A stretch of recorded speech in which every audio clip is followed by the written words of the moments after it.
E nessa questão policial, amanhã vai ter mais um capítulo daquilo que se tornou um dos 10 mistérios do mundo. Pico dos Marins até hoje. Os 10 maiores mistérios do mundo. Não é o possível. Desaparecimento do escoteiro Marco Aurélio Simon, aqui no Pico dos Marins, em Piquete, em 1985. Carol nem era nascida. Não, eu nasci... Você nasceu no ano seguinte. Eu nasci em 86. 1985, um garoto, ele tinha 15 anos na época, Marco Aurélio Simon. Tem coisas que não consegue se esclarecer, né? E esse caso é absolutamente como é que não consegue inexplicável.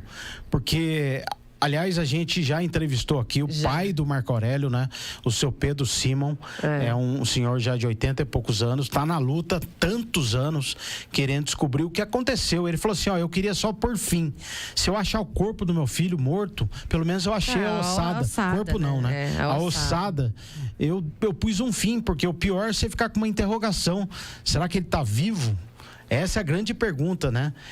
Aliás, ele acha, o pai, o seu Pedro fala que assim, ele falou assim, meu lado racional diz que não, mas tem um negocinho do pai, um coração do pai, uma coisinha que ele esteja ali, vivo. Né? Então, o Marco Aurélio era um escoteiro que morava na capital, em São Paulo, e ele virou escoteiro, né? Ele começou a fazer acampamentos junto com jovens, e houve então uma excursão aqui para o Pico dos Marins, em Piquete, que é um lugar muito conhecido de quem acampa em montanha, quem sobe em montanha, etc.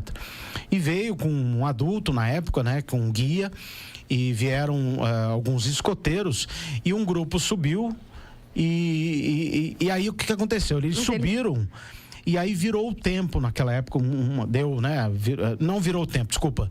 Um dos escoteiros machucou a perna, pisou, eles já estavam no alto da montanha, machucou a perna e não podia voltar caminhando. Então, ele falou, a gente tem que fazer alguma coisa, alguém tem que ir na frente, pedir ajuda, né? Sim. E aí começa as questões, as dúvidas do que aconteceu. O Marco Aurélio foi destacado para voltar na frente, só que eu imagino que você sobe uma montanha com um grupo de adolescentes, né? E você é o guia.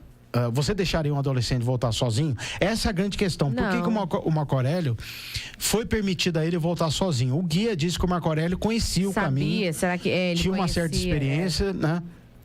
E permitiu que ele voltasse, iria fazendo marcações nas pedras, né, com giz, etc.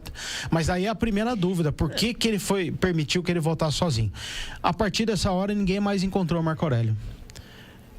Eles estavam acampados no sopé da montanha, né? Ao lado da casa, que é onde amanhã a gente falou que é um novo capítulo, que vai ser feita uma nova escavação, onde a filha do senhor, que era um guia de montanha, que é também uma dúvida, quando chegou o grupo de escoteiros, com esse guia dele que veio de São Paulo, normalmente você contrata alguém da região para ser guia. Sim. Que é esse senhor Afonso. Ele não foi contratado, ele não foi levado.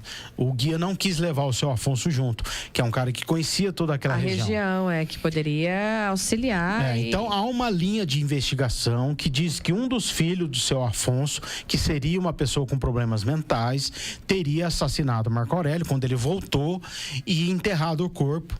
E essa filha do seu Afonso, que mora em Minas Gerais, ela, uns anos atrás, ela contou isso para a polícia e que reabriu o caso no ano passado.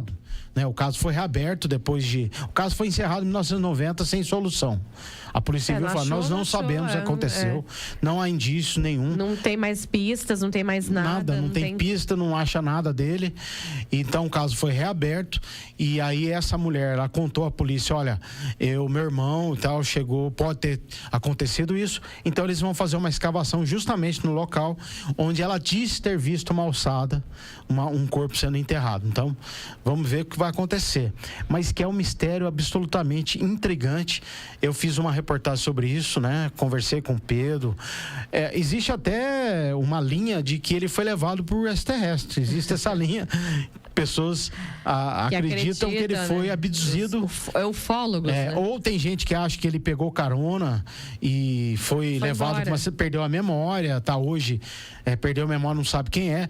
Mas quem deu carona? Ninguém nunca, esse caso na época... porque carona como ali também. Apareceu no Fantástico. Como que carona ali também, né? Na década de 80, o Fantástico era muito mais visto, né? Sim. Percentualmente por parte da população do que hoje. Havia mais... Tinha mais credibilidade. Tinha mais gente, porque não tinha tanta variedade, né? Então, ninguém nunca se manifestou, eu dei carona para um rapaz, sabe? Alguém deveria aparecer, né? Não, mas não, também nunca. Sequestrado ele. Eu conversei com o delegado no ano passado, esse ano, quando eu fiz a matéria, ele falou que havia até uma linha de investigação de que uma pessoa que seria um andarilho em Taubaté seria muito parecido, porque eles fizeram, né? O seu Pedro Simon levou fotos do Marco Aurélio para um desenhista, como ele estaria hoje, perito, né? em desenho, de perícia, desses desenhos que a polícia faz, né? De rosto de procurados, e ele fez uma avaliação usando programas de computador, como estaria o Marco Aurélio hoje. Cadê esse andarilho? Então, não acha. Pega e faz o exame de sangue. Não acha, é coisa de louco, não acha a pessoa. Tem gente que fala que o Marco Aurélio estaria preso no sistema prisional, sem memória, mas também não acha. Então, é muito louco essa história, é muito louca, realmente é um dos... Junto com aquele mistério da menina de Portugal, aquela Madeleine, garotinha, né? Madeleine. Então, existem casos que não são concluídos, igual a irmã do Vilton Belfort, né, também, que foi desaparecida, acho que a dela também não concluiu. É uma coisa... Como é que some, né? A pessoa some, gente, não acha e não... É muito louco tem isso. Uma linha, olha, perde, né? Tem aquela linha de investigação, de repente acaba o fio, não tem mais nada para você seguir. Perde, não tem lógica, né? Nenhum indício, né? O que aconteceu? Se ele perdeu a memória, mas ele não foi visto, ninguém viu um garoto andando para rua, memória, falou, desmemoriado. Exatamente. Então, avisar as autoridades, mesmo que seja o serviço de saúde, a polícia. Na época, e alguns anos atrás, apareceu também um motorista de ônibus dizendo que levou naquela época alguém parecido com o Marco Aurélio para Campo de Jordão, mas também não encontra. Mas igual o caso daquela senhora que veio Aparecida, né? Do Rio Grande do Sul. Onde foi parar aquela senhora, gente? É muito louco, isso são os mistérios. Mas a gente lamenta, né? Porque é uma família que passa por isso. Mas é muito triste. Eu imagino que seja uma coisa traumatizante, né? Muito triste. A família fica sem saber. Eu acho que até como o seu Pedro falou, eu preferia achar qualquer coisa, mas pôr um fim nessa história, né? Porque a angústia continua. É um caso que, inclusive, estreou uma série no canal a cabo, né? Sobre o Marco Aurélio, porque realmente é um caso absolutamente intrigante. E vamos ver se a polícia consegue alguma coisa, né? Agora com essa nova escavação, essa abertura das investigações, né?